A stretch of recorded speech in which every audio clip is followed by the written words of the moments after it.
ভালো লাগলে অনুগ্রহ করে আপনাদের মূল্যবান কমেন্ট এবং সাবস্ক্রাইব করতে ভুলবেন না।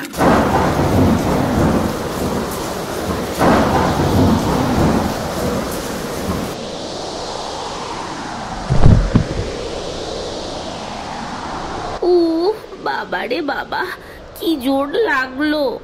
এই রে, ও সময় আবার ঠিক বৃষ্টিটা আসতে হলো। সবে একটু আড্ডা মারবো বলে বেরালাম, সেগুড়ে বালি। যাই, তাড়াতাড়ি পা চালিয়ে বাড়ি ফিরে যাই। এ কি, এ তো তোতাপুরি, এখানে এভাবে পড়ে আছো? ধরো, আমার হাতটা শক্ত করে ধরো।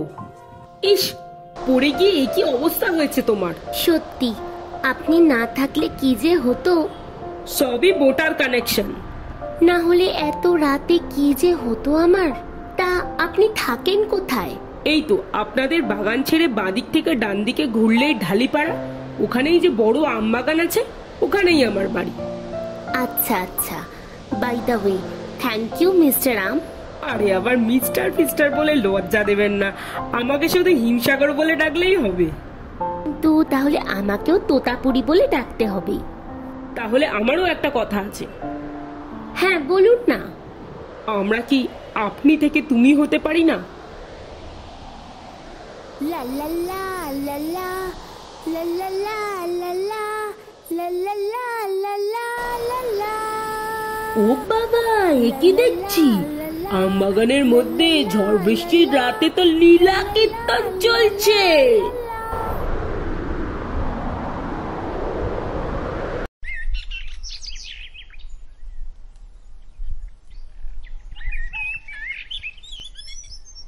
মুকুল, আমি এসব পাড়ার লোকের থেকে কি শুনছি? তুই নাকি আম বাগানে প্রেম করে বেড়াচ্ছিস? ছি ছি, এইসব শোনার জন্য তোকে আমি এত কষ্ট করে বড় করলাম, লজ্জায় আমার মাথা কাটা যাচ্ছে। মুকুল, এইসব কি শুনছি? মা কি বলছে? হ্যাঁ, যা শুনেছো ঠিকই শুনেছো, কিন্তু আমি আর মুকুল নেই। আমি এখন বড় হয়ে গেছি, আমাকে আর মুকুল বলে ডাকবে না। দেখেছো দেখেছো, ছেলে আমাদের বড় হয়ে গেছে, বাবা মায়ের মুখের উপর বড় বড় কথা বলছে।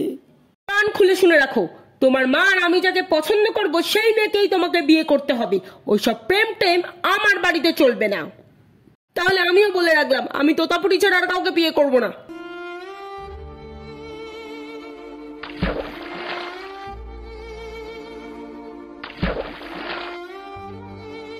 কিরে ভাই, খুব টেনশনে আছিস মনে হচ্ছে, কিছু হয়েছে নাকি? ওই আর কি, ফজলি মামাকে বলতে পারিস, ওয়ান স্টপ সলিউশন ফ্রম ফজলি মামা। আরে দেখো না, সকাল সকাল একটা বাবাল হয়ে গেল বাবা মায়ের সাথে। ও প্রেম ঘটিত কেস তো? একটা গার্লফ্রেন্ডকে নিয়ে হিমশিম খাচ্ছিস। আমাকে দেখ, ম্যারিড থেকে আনম্যারিড কাউকেই বাদ দিয়া। হ্যাঁ, বোটার দোষ থাকলে যা হয় আর কি। বোটা নিয়ে কোনো কথা বলবে না, লেঙ্গা লেঙ্গা মতো থাকো, বেশি হিরোগিরি দেখাতে এসো না। তোর সাথে আমার পুরানো শত্রুতা, আমার ব্যাচেলার থাকার একমাত্র কারণ ফজলি। আমার প্রিয়তমা নাটি থেকে রস খেয়েছো তুমি, তোকে আমি ছাড়বো না। কি গো, কি হয়েছে তোমার? মুখটা ওরকম করে আছো, আমাকে ঠিক মতো পাত্তাও দিচ্ছ না।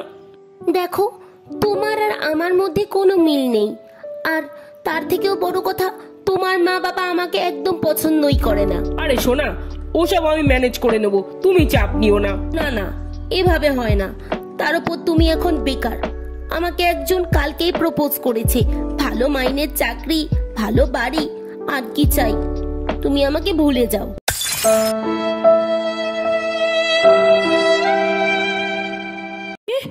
তুমি কি বলছো? এসব এসব তুমি এখন বলছো? হ্যাঁ বলছি। তার নামটা কি শুনি? কাল রাতেই প্রপোজ করেছে, নামটা জানা হয়নি। আর তোমার জেনেও কাজ নেই, তোমার আর আমার রাস্তা আজ থেকে আলাদা। কিরে ভাই, এখানে কি করছিস? ওই একটু বসে আছি আর কি। শোন ভাই, তোকে একটা কথা বলি, ফজলি মামার বোটায় যত আঠা, এবার তার শেষ দেখতেই হবে। সালা আমার জীবনটা শেষ করে শান্তি হয়নি, এবার তোর দিকে হাত বাড়িয়েছে।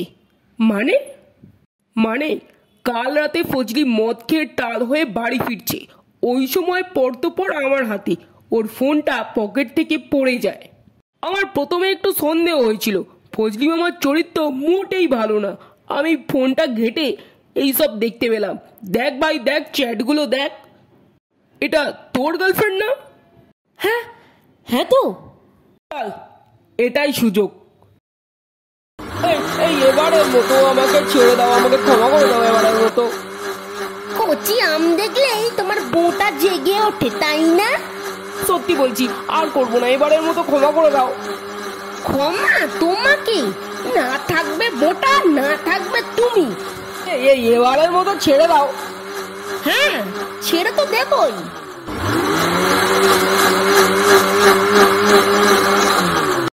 ভিডিওটি ভালো লাগলে অনুগ্রহ করে আপনাদের মূল্যবান কমেন্ট এবং সাবস্ক্রাইব করতে ভুলবেন না।